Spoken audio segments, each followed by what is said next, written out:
Well, you've heard us talk about the deadly opioid epidemic. Here's the toll it's taken. From 1999 to 2017, the CDC says opioids claimed the lives of more than 399,000 Americans. Anchor Kristen Hartman learned that stats like that have doctors and patients here locally looking for opioid alternatives. Kristen joining us live in studio tonight with a closer look. Yeah, Craig, the CDC says the fill rate for opioids is actually way down.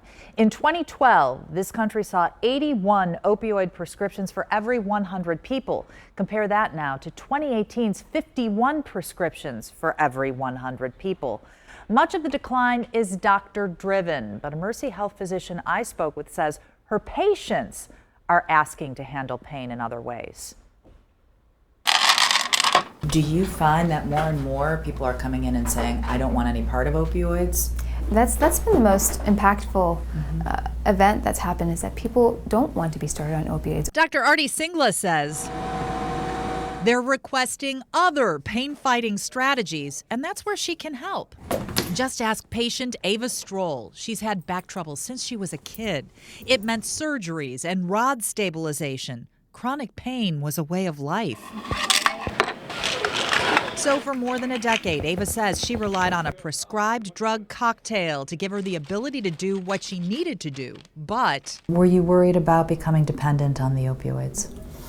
Well, definitely. I mean, when you need that every day to be able to function, then you do.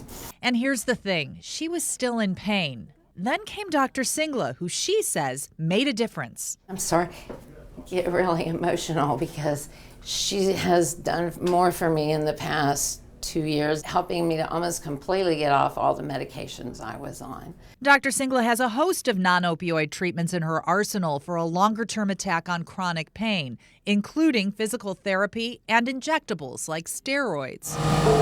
There's also platelet-rich plasma, or PRP, which takes platelets from your own blood to tackle trouble spots. And there's spinal cord stimulation. So the leads actually go into the mid part of the mid-back. Those leads, which you see in Ava's imaging, are surgically implanted along with a battery-type device that sends electrical pulses to the spinal cord.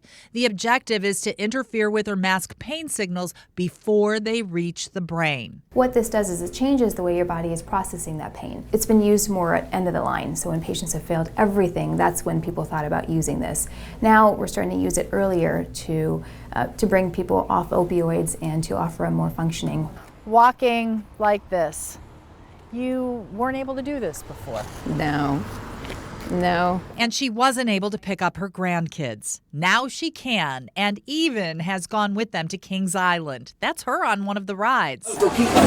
She also permanently ditched the recliner she slept in every night for years. No need to elevate her legs anymore to take pressure off her back, so the chair is in pieces in her garage. And the prescription painkillers she says brought on Mood swings, grogginess, brain fog. They're gone too, and she tells us the side effects left with them. And you're free of that now? Yes, definitely. Okay. And feeling fine? Yes, I feel great. Of course, this is a patient-by-patient, case-by-case kind of thing. Opioids still help people dealing with chronic pain. It's just now folks are talking about other options.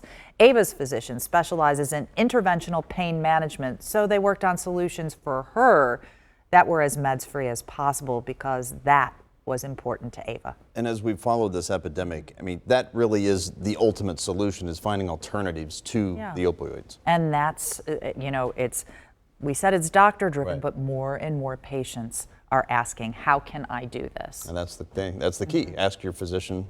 Talk how to do we your do it? doctor. See what works for you.